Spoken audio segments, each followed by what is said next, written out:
നിയന്ത്രണം വിട്ട ദിലീപ്.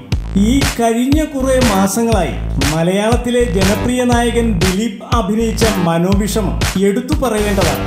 ദിലീപിന്റെ ശത്രുക്കൾ പുറത്തു വന്നതും അവർ ഏറ്റവും കൂടുതൽ കെട്ടുകഥകൾ ഉണ്ടാക്കിയതും ഈ സമയത്തായിരുന്നു. നടിയെ ആക്രമിച്ച കേസിൽ മനസാ വാച കർമ്മണ നിരപരാധിയായ ദിലീപിന്റെ നേരെയായിരുന്നു മലയാളികളുടെ കൈവിരലുകൾ. ദിലീപിന്റെ ശത്രുക്കൾ ഇതൊരു അവസരമാണ്. ജോർജേട്ടൻ സ്ഫൂരത്തിന്റെ പരിപാടിയിൽ ദിലീപ് നിയന്ത്രണം വിട്ട് സംസാരിച്ചു. ഞാനൊരു തെറ്റും ചെയ്തിട്ടില്ല. നടിക്കെതിരായ കേസിൽ എന്റെ പേര് വലിച്ചിഴച്ചതിൽ ഗൂഢാലോചനയുണ്ട്. ഈ ഗൂഢാലോചന ബോംബെയിൽ നിന്നുമാണ് തുടങ്ങിയത്. അവിടുത്തെ ഒരു ഇംഗ്ലീഷ് പത്രത്തിലാണ് എന്നെ കുറിച്ച് ആദ്യ വാർത്തകൾ വന്നത്.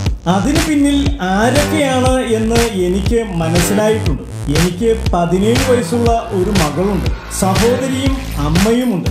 എനിക്ക് ഇത്രമാത്രം ശത്രുക്കൾ ഉണ്ടായിരുന്നുവെന്ന് ഞാൻ ഇപ്പോഴാണ് അറിഞ്ഞത്. ദിലീപിന്റെ നിയന്ത്രണം വിട്ട് ദിലീപ് പൊട്ടിത്തെറിച്ചു. ദിവസവും വരുന്ന ഗോസിപ്പുകൾക്കും എന്റർടൈൻമെന്റ് ന്യൂസുകൾക്കും വേണ്ടി ഇപ്പോൾ തന്നെ സബ്സ്ക്രൈബ് ചെയ്യുക.